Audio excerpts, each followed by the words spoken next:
on. But again, I got a zero bunch. You want to do it? Shall we do it? Let's do it. All right, let's do it. So Brian's going to do it on his whiteboard for us.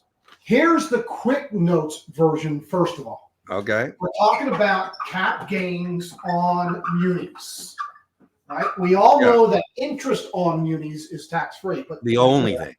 That's right. But cap gains are always taxable. Yeah. How that's handled with munis is pretty bizarre.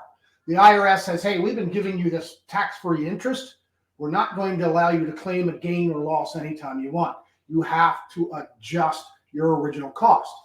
And what you paid for it originally, for example, if you bought it at a premium, here's the quick version. If it's held to maturity, there is zero gain or loss.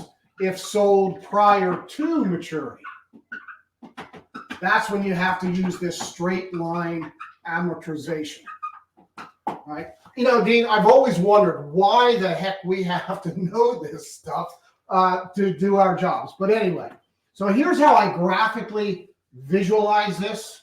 So this is par value.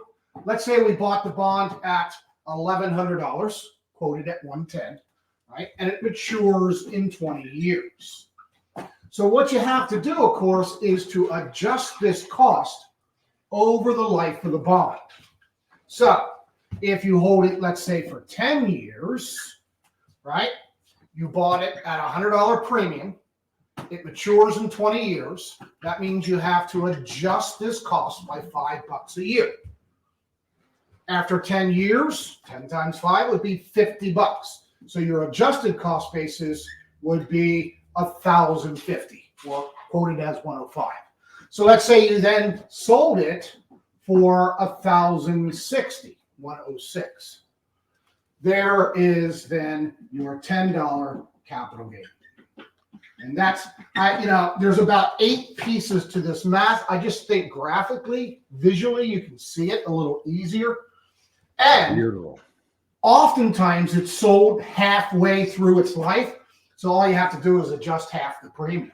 Beautiful. I think, Brian, that's exactly the way I lay it out as well. And again, Brian has that beautiful whiteboard work for you. And again, if you put in the channel search bar, Muni Bond Premium Accretion, you can watch 5 different explications of this and practice questions from Kaplan and other vendors. So excellent, Brian. Now, the next one that came in early